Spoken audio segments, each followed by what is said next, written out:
What may be seen as just a game is so much more. Under the surface, countless stories reveal aspects of human nature that will forever remain untold. Here on Philosophers, we will tell those stories. This is Philosophers, Video Game Philosophy. I am David Leibowitz, and time to get the spiel for your enlightenment. Game starts.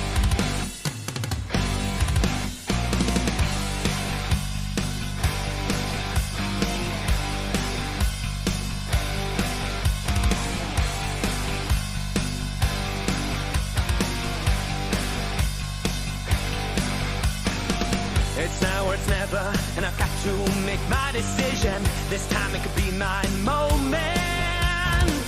Is this a mirage or a chance to fulfill my mission?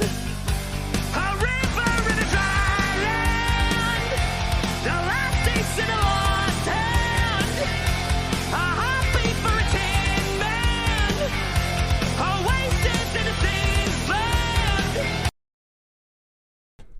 Hello everyone, and welcome to another episode of Philosophers. I am so excited because this is a part 1 of 5 or more episodes on Persona 5 Strikers, because this game has so much to talk about, and is such a worthy sequel to the masterpiece that is Persona 5, that we have to talk about with one of the most interesting new additions thematic-wise to the game, and that is the role of technology and AI in the discussion. So again, spoilers for most of it, though I think we could probably get through 1 and 2 without going into spoilers, but we'll try to see what we can do. So again, I have the wonderful Magicday. Would you like to introduce yourself? Hi, it's me, Magicday. Once again, thank you for having me here, Cyber. But I do want to point out, yes, there will be some spoilers because we are going to be talking a bit about Persona 5 Strikers, and not only Strikers, but the themes and topics of Strikers as well. And thank you for having me here again, and I'll bring up some good points, as usual. So let's begin. Of course. So before we talk into, the big spoilers of the game, we might as well just talk about with just the connections between what Emma is. So in Persona 5 Strikers, the big plot device is basically a Siri app known as Emma that has the power to take people's desires. So why shouldn't we... Yes? Well, and also the fact that Emma takes people's desires and tries to influence people into showing them what it is that they want as well. Exactly. And so again, this is part 1 of... We're going to discuss many other things about P5 Strikers and other discussions, so this discussion is specifically for AI. So let's move on to just in general AI usage and technology today. So do you want to start, Magic, with what do you think about AI in its relationship to Persona 5 Strikers? Well, I just want to go over a bit about a brief general summary of AI. AI is supposed to be the idea where a computer software or mathematical algorithms can imitate the way that a human being can think and calculate. We've heard of this before with Alan Turing's Turing machines, how the Turing machines, which is basically the basis of the computers that we've used today, would be able to make guesses or make logical choices and can imitate that of human cognition. And AI has been changed and been a prevalent topic in recent events because you see a lot of people trying to design their own AI robots or AI communicative networks. That's why you see devices like Siri or Alexa or a Google machine that you can have a conversation with. Now, getting into the ethics of digital systems is an important thing because when it comes to ethics, you need to understand if the AI is making choices for humans or helping humans to make certain decisions, you want to be sure what you're doing is not only morally sound, but also that's also the best choice for everybody. And the problem with making decisions for AI is that if AI makes decisions for humans, then wouldn't that make humans lazy? Wouldn't that make humans obsolete? That would make human thought irrelevant, because now you're giving the power to a machine which requires human input. The thing with digital systems is that digital systems nowadays is used a lot for good. There's a lot of good things happening nowadays that people can use this digital technologies and AI to solve a lot of problems, but the problem is that we have to be careful that it doesn't get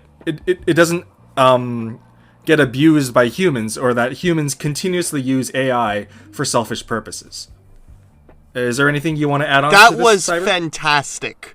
So I think then we should, in talking about these things, Emma is a very important thing to talk about. And the way, when you go when you're at Sendai, I believe, and you see the first time you see Konoe, who is the CEO of the corporation that produces Emma, speak about the idea that, isn't it so hard to make your own choices? Wouldn't it be good if this thing was able to make all of your life choices? That's Emma. Do you want to say anything about that? Yeah, that's the whole point of Emma. Like, the reason that Konoe, or the tech CEO, was trying to promote it is that, what if you don't have to worry about all that pesky responsibility and pesky stresses when a machine can do it for you? That's what Konoe was trying to sell. But people have to understand that if they're going to make choices for themselves, they have to deal with the hardships of understanding moral responsibilities by themselves. Konoe was trying to say you don't have to worry any of that as long as Emma makes the decisions for you. And I guess in the sense of where we are right now with Siri, before we get on to, I guess, the Japan stuff with Siri and phones, would you say Siri is fine, and Siri, Alexa, Google Assistant, Bixby are perfectly fine the way they are? They aren't taking over our lives? Because I have Google Assistant and Bixby on my phone. I got a Samsung Galaxy. To barely use them. But do you think for others, does it take over other people's lives, would you say?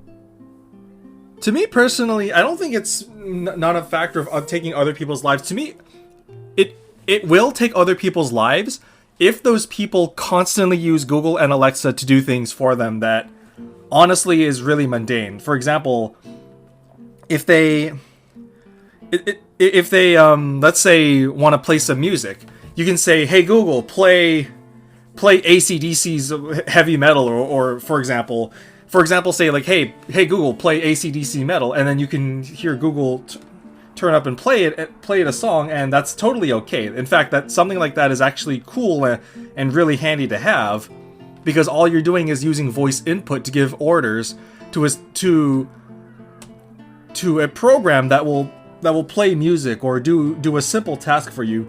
But if you use it to do tasks like, "Hey Google, make me breakfast and clean my house for me," I feel like that's when you know you're getting a bit into laziness, because you're pushing a program into doing things that you yourself should be doing, because like, if it's something simple as, "Hey Google, play a song," or make the lights go dimmer, or change the mood settings that I can't do electronically, that's cool and dandy. But if it's something like cleaning the house or taking care of the kids, for example, that's something that it's best for a human to do.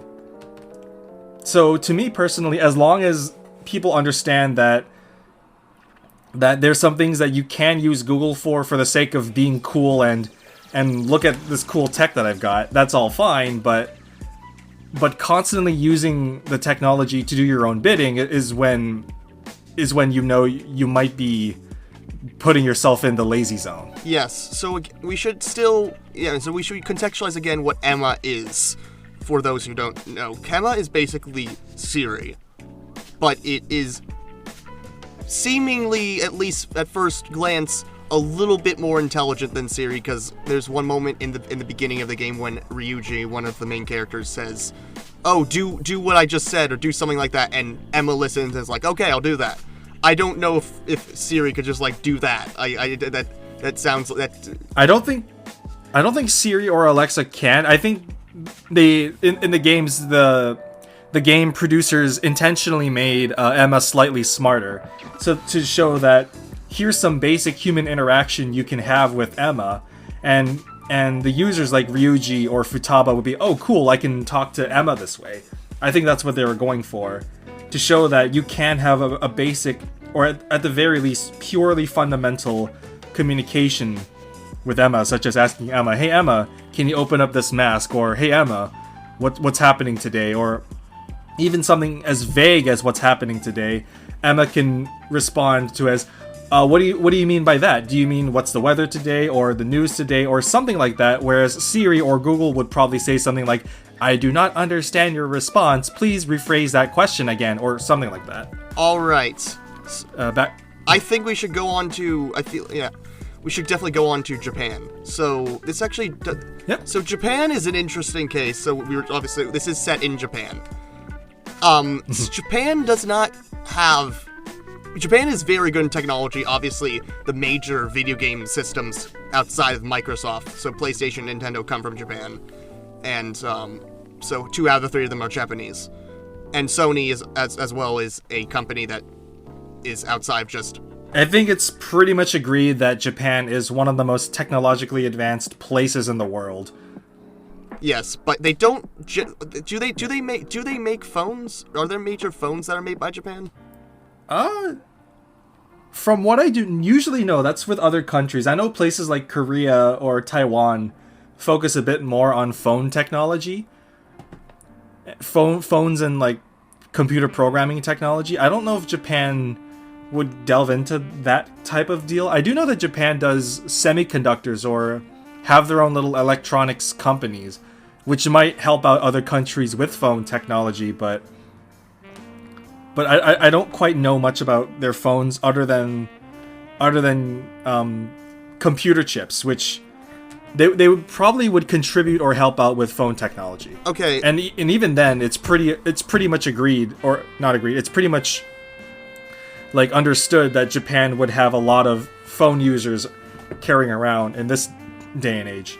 So I guess then that's okay. Here, I guess we're gonna have to. So are we ready to put the spoiler banner on now for real? Or should? Yeah, spoilers. Okay. Of course. Well, so spoilers for the end of the game. We're gonna have to start right now because one of Japan's biggest issues is smartphone locking. And what do you exactly see at the end of the game? People mindlessly staring at their phones.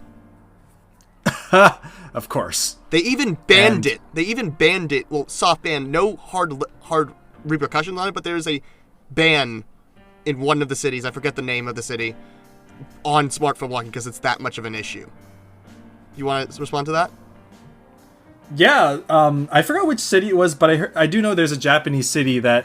Did they ban not the cell phone usage, but just staring at your phone continuously while you're walking for like?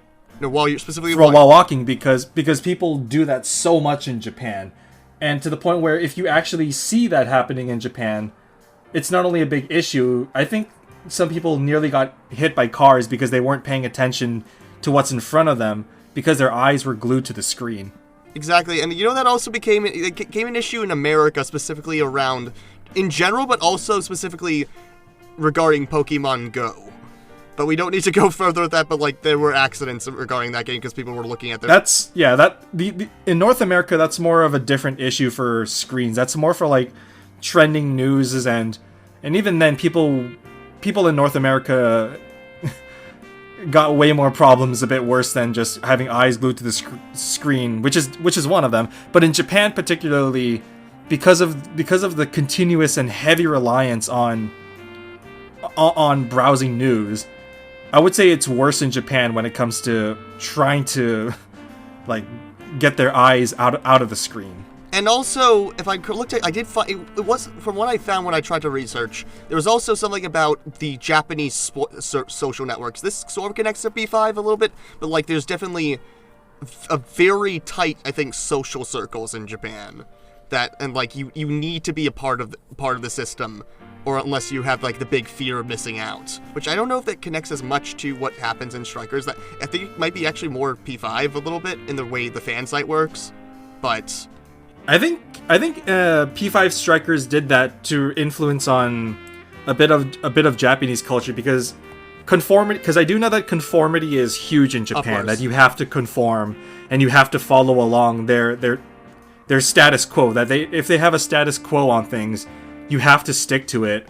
And if you're someone that doesn't follow along that set of rules, even if it feels like it's mindless obedience, and if you don't do it, you're gonna get ostracized, or you're gonna get seen as like a stranger, essentially.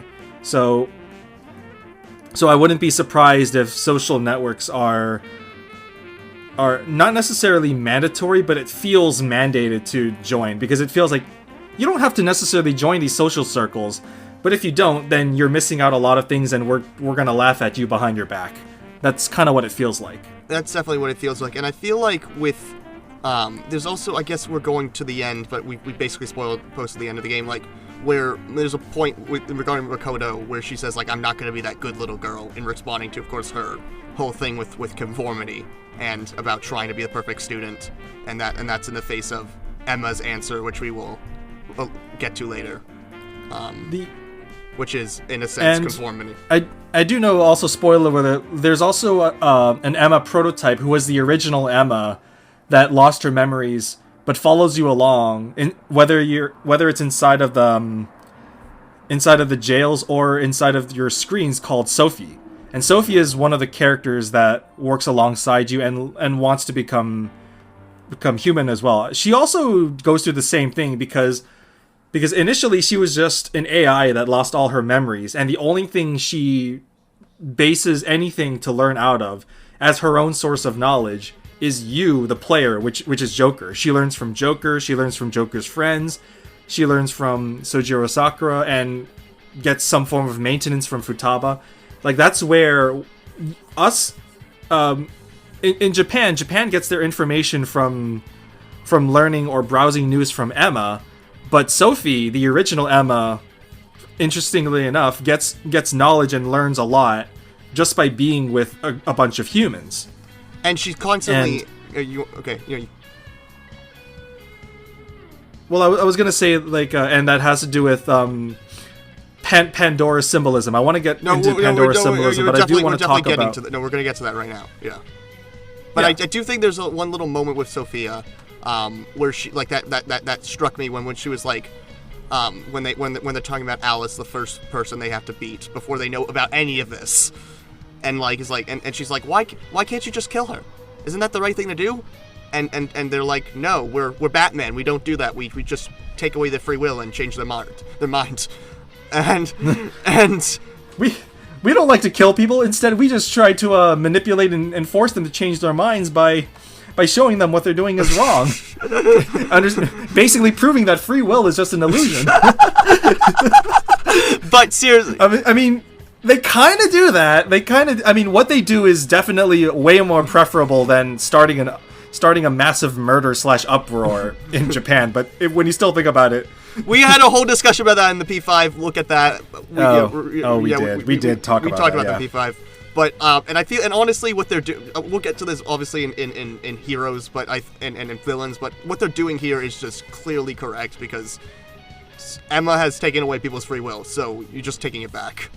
So it's a little bit more, I think the morality is a little less gray, but that's a tangent. The morality is definitely gray because, I mean, yes, there's Emma's taking away your free will. How are we any different? We're not really necessarily taking away free will. We're just telling you, hey, what you're doing might be a bit douchey. Please don't do that. Instead, you can try doing this instead. It's more changing your mind and convincing the other person that what they're doing is wrong, and try doing these proper steps instead. I'm going to probably put a hard blow, because there is like the one big difference again, because there's the big difference between stealing the treasure.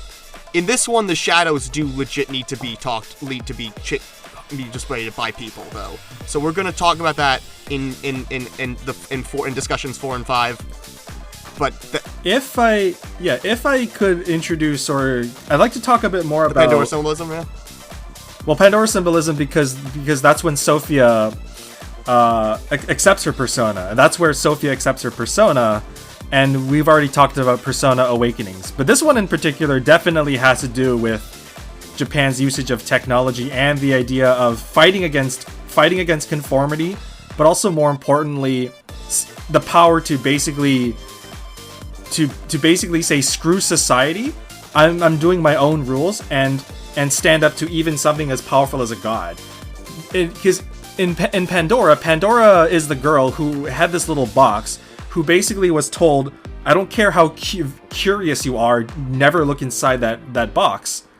But the curiosity got to her, and when Pandora opened the box, massive chaos and destruction took over, and people associate Pandora as a person with the power to basically screw over a god with something as chaotic as that tiny little box.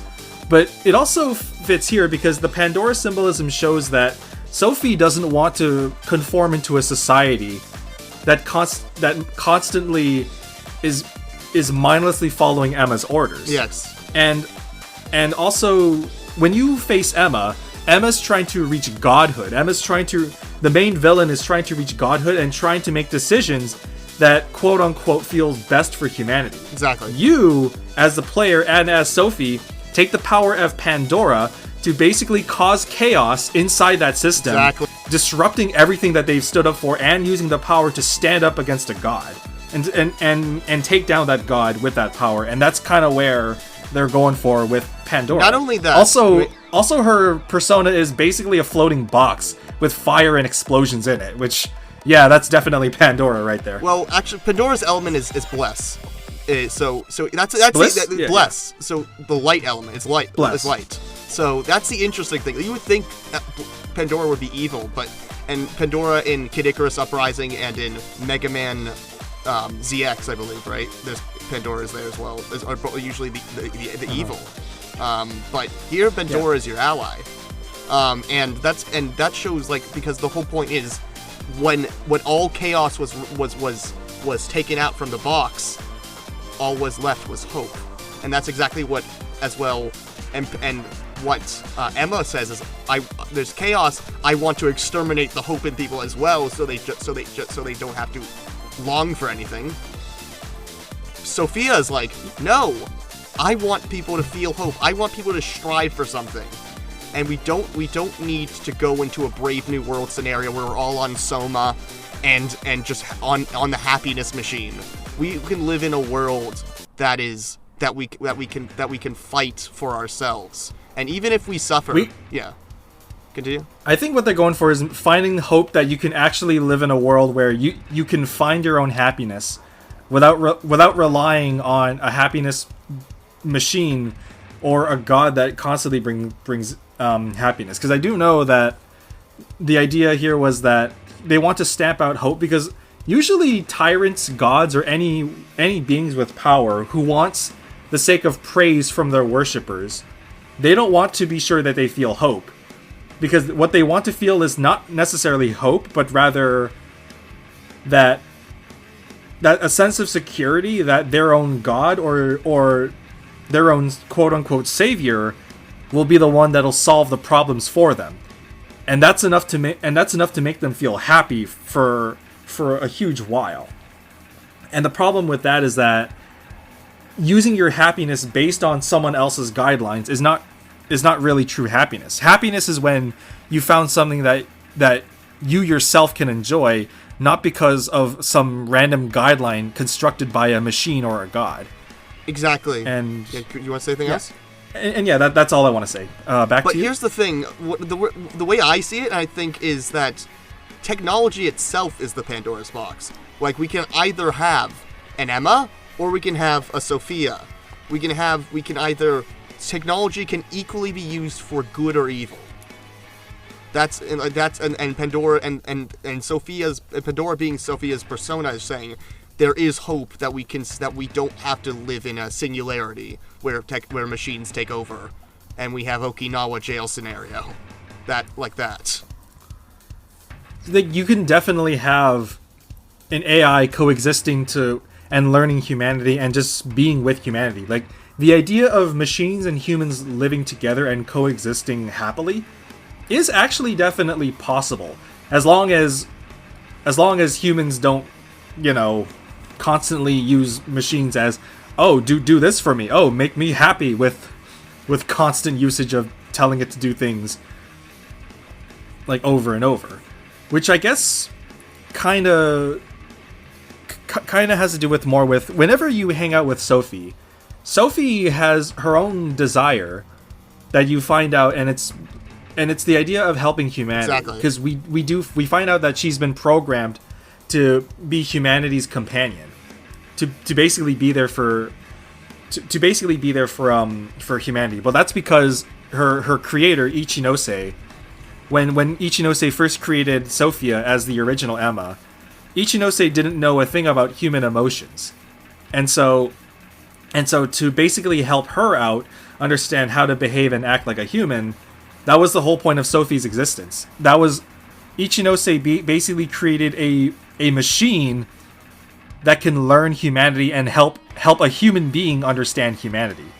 So, and that was where you see Sophie becoming more and more human by hanging out with you, because she still hasn't disobeyed her programming. She's still living through her code, which is, I'm programmed to help humanity, and she hasn't abandoned that programming at all. She's still sticking by it and doing her programming even to this day, like learning how humans work, learning how emotions work, and coexist with Joker and the friends just perfectly fine.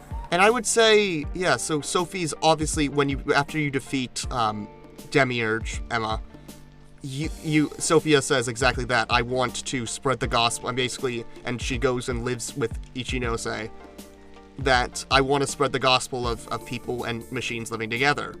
Of course, again, as it's set in like 2018, 2019, there's this one machine, like Emma and Sophia are like these massive breakthroughs. Like we are living in modern Japan, modern times. We're not living in Star Trek.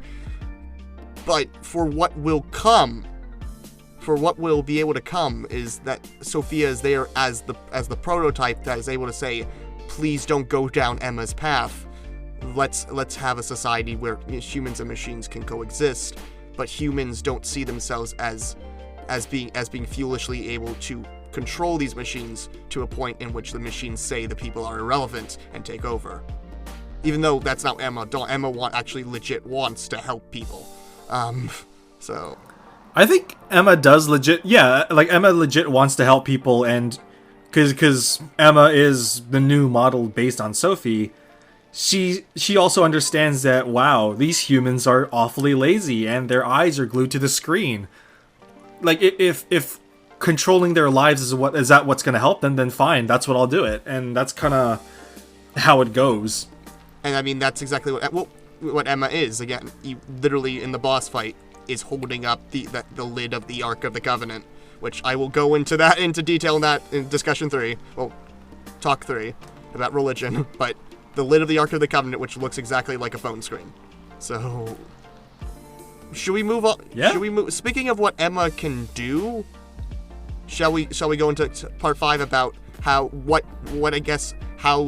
Sophie's Emma's ability to steal people's desires could relate to in the real world? Well, this one ties into more about modern day technology, because there's definitely companies like Facebook, Twitter, where they take very personal information and use that to attract people or manipulate others with it. Sorry, you want to say something? No, you continue. That's great. Continue. And Emma is basically no different, because that's where the whole commentary is based off of, is where hey Cyber, have you heard of those PSAs or stories where there's a magical genie with a crystal ball that tells exactly like oh, I know who you are, your name is blah blah blah, your family once lived in this town, you were like a valedictorian in high school, I don't know if I've blah, heard blah, that, blah. And people, but let me guess, that just turns out to be Facebook.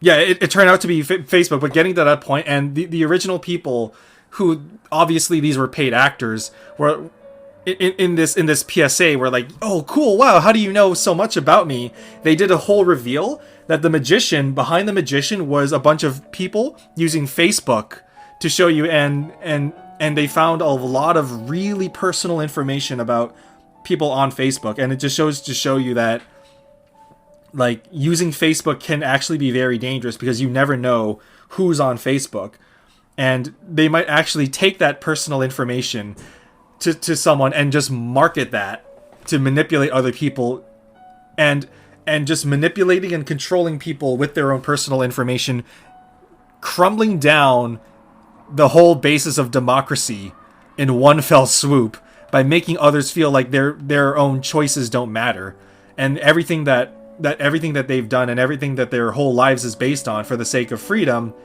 is now under the hands of some corporation. And that fits perfectly back into Persona 5. Because of the congruence between Owada and Shido.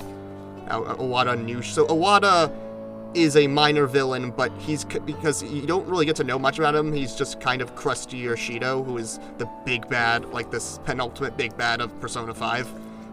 But I wish there was some battle against Owada, but I can see why they didn't want to spend too much time on Owada. The bigger battle against Owada but Owada does say, "Make me a jail," but it's honestly good that it's good to see that because he doesn't get a jail.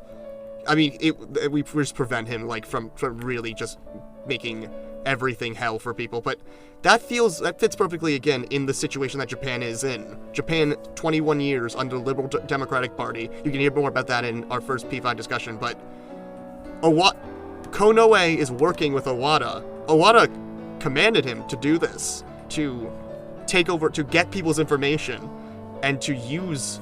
He's not killing people like in P5, but he's getting everything he wants by. Yes, it's explained very vaguely about what he's actually doing, but we can explain that he's getting what he wants through this. Okay, Owada did kill exactly a person. Correct. Owada did kill a person, but not connected to Emma. Yes. No, when it comes to Emma, Owada's plan isn't necessarily to kill people. The whole killing people was more the main villains like Shido and the others in Persona 5, the first game. In this game, this was more about using internet and digital technology to find out and stalk other people and leak the people who they are, whether it's bank credit card numbers, bank codes, anything about who they are, and having the power to screw over that person using the power of Emma. Yeah, Konoe and Owada were in on it together because they want to basically control Japan with that kind of technology. And we'll obviously go into Konoe's hero complex in the villains discussion. So we're not going to get into that now, but basically... Yeah, that's a topic for another day. Yeah, it's a topic for another day, but I mean, he's exactly doing, I mean, he does make the comment, I am making the brainwashing, the change of heart technology more efficient, which is very important. And he's very proud of that too. He's very proud that he's changing people's hearts. So we'll go more into that in discussion 4. So I think we just a little bit more. Here's the thing though, you don't even need Facebook. I read about. You can do this just based off of people's search history. Based off people's search history, you can get ads targeted towards exactly what you want. And these companies... Oh yeah, absolutely. And this happens from ads. from both corporations and political things to find exactly the voter that they need. And they gauge towards that. YouTube does this, especially YouTube. Like places like YouTube and Google, they do this. Once they find out with information based on what you are, and they also dedicate so much resources to find out where you live.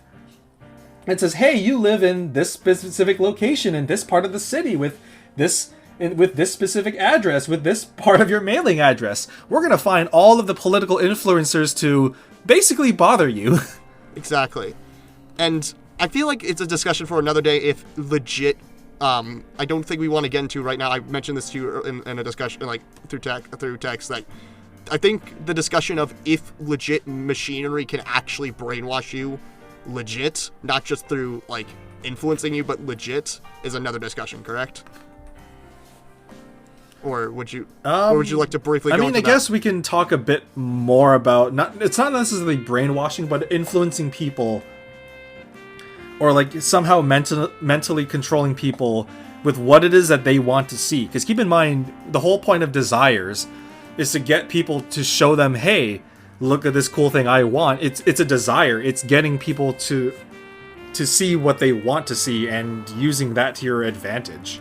And speaking of political, and that's what and that's what Striker's theme, and their whole little thesis is mainly about. Sorry, you were talking about. I did want to, I guess, briefly, like, we don't get to see what, I mean, we hear that Owada does this, but we get to see what Mariko Hyodo does. Like, she gets people to, through the internet, through advertising, as in, like, in real life. I mean, people with, like, I guess people can just buy ads and win over votes through their money and through technology. That's exactly what Hyodo does. I mean, unknowingly, but yeah, pretty much. Anything more about that? Yeah, pretty much. Just like, no, that's pretty much how it works.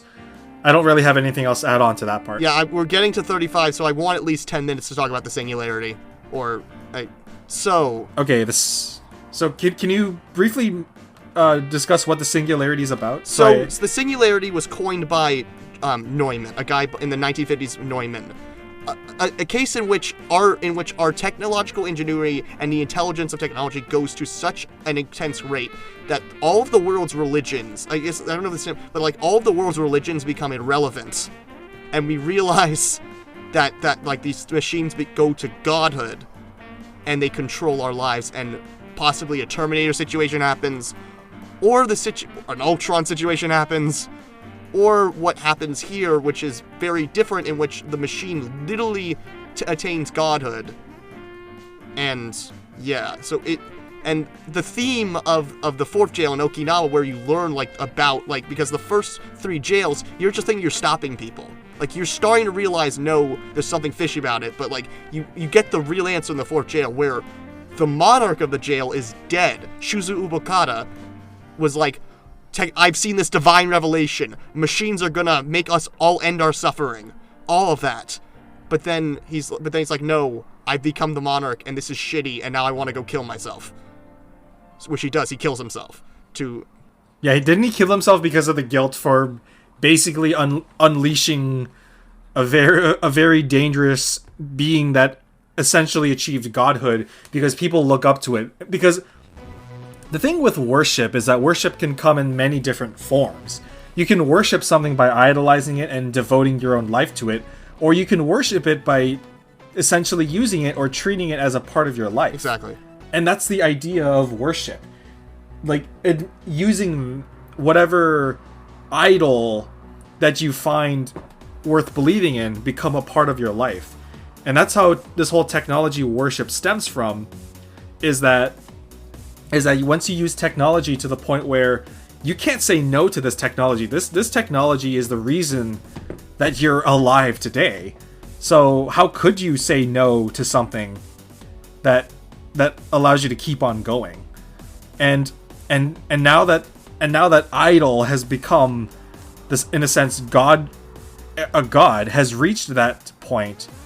It's scary. It's scary to the point, and bearing the burden and the responsibility to try to resolve something that massive is, sorry, not traumatizing, but difficult, and it's just crazy. And that's the reason why he killed himself, because it's just like, oh my god, what have I created? What in the name of science have I created, basically? Exactly, and I think, so we have to, since we're trying to keep this at the 45-minute mark, there's a very, okay, I mean, no, if we want to go longer, we can. But I guess if we want to try to keep this shorter, the big thing is, in regarding that, is the idea that the singularity, the people are through losing their desires, have lost their fan of these make the point, they've lost their humanity. And that's exactly what they've gone to a new god. So all the other of the world's religions are gone, and in replace is the data religion that Yuval Noah Harari talks about at the last chapter of his book Homo Deus, where he talks about the future. And I mean, it also makes sense too, because during the level of P5 strikers, when Zenkichi realized the citizens were trying to stalk down their visitors, and saying, "Bring the visitors," it reminds you of the part where it says, bring the non-believers to witness God and sacrifice them, because that's basically what happens too. Yeah, exactly. And the kids plus Zenkichi are rightfully terrified that their own van got ransacked, and people are looking out for them for blood in order to worship this quote-unquote God living inside the Okinawa lab. And that's kind of where this whole singularity pops up, because the singularity reaches to one idol, and it just goes to show that it's exactly like religion. It's exactly like what religion is, where if you want to believe in something and worship something, you'll do anything and follow its rules and follow along with it like a cult. Exactly. And here's the reason why they were programmed to do that is because the lab is past a do not enter gate, a tori, a Japanese shrine gate. So literally you're technically in the lab is in a holy space, which they probably intended for. And I think, you know, anything about you want to say about that? No, I'm with you on that one. Yeah, they treat it as a holy place. And I think briefly, I guess, the thing is that in this, like, so what do we feel about the future in the sense that, like, Horari talks about, like, machines could take away basically every job. Like, do you think, like, it can take over our lives? Like, they could become our doctors, our dentists, our surgeons, anything. And when they see humanity as like, we think of ourselves as so high, but then a machine like Emma comes and says, no, you will become my slave, and we will live in this new brave new world, and you haven't gotten happiness right. You have too much chaos. You live in this Pandora's box. I will show you into the promised land where you will not have to suffer and have any motivation anymore. What do you think about that? Like, so that, I mean, if I have to give my points on this one, my general, I guess, concluding points in the end, it is nice to have technology that can do all these things, but I mean, having a robotic surgeon that can basically save humans far more efficiently sounds really cool. But I'd rather have a human doctor to still be with me, because at least with a human doctor, I can communicate with that human doctor. That human doctor has been trained their whole lives to be better at their own craft. Teaching a craft to a human is amazing, and programming a craft, or I guess teaching the machine to follow along that same craft, is also amazing as well. But I feel like it's better to leave the harder jobs like lawyer, a surgeon or medical doctor, construction, anything like these to the humans, because with the humans they can understand what it is they're doing, and if they find any errors, the human error aspect can be understood, learned, and fixed fairly easily. But leave something like, let's say, a garbage man or a fast food worker to a machine, because at least with those, you don't really need to worry too much about, like you see what I mean? Like, give much simpler jobs to the machines. And here's exactly, and I was listening to something about that, and like, and that goes into automation, in the sense that automation, exactly. And then, like, I believe automation can be possible. It's just leave the simplest jobs to automation, because a human being will get bored so easily if you have it repeat it over and over, and they're gonna hate their lives if you tell a human to basically work in a factory job. But whereas a robot is just automation, they're just done easily. Exactly, and I think so leave the harder, more challenging tasks to humans, because at least the human mind can be focused on it. Whereas if you're gonna have a robot do a job, have it do like a factory job, and leave the maintenance and repair and checking to see if the robots are okay up to the humans. And isn't that what you're trained for, mechatronics? That's around like yeah, exactly what you. That's mechatronics. That is mechatronics right there. Like, mechatronics designs not just an automation. There's also a couple of subfields such as biomechatronics. So, like, improving human cell growth, or if someone lost a limb, you can use limb implants, like cybernetics, or also using machines and robots to do repetitive tasks, or you can also do machine learning with electronics engineering. It's a huge field. And I think briefly as well, though, in the case of, if we have this happen, we want to make sure that the people are that betters people's lives and not just as a way for corporations. Like in the case of Konoe is not portrayed as an evil, as evilly greedy. Like I think if he had a sin, it would be pride, and I think that might actually be what it is. If it had a name, it's pride over greed. He's not an Okumura.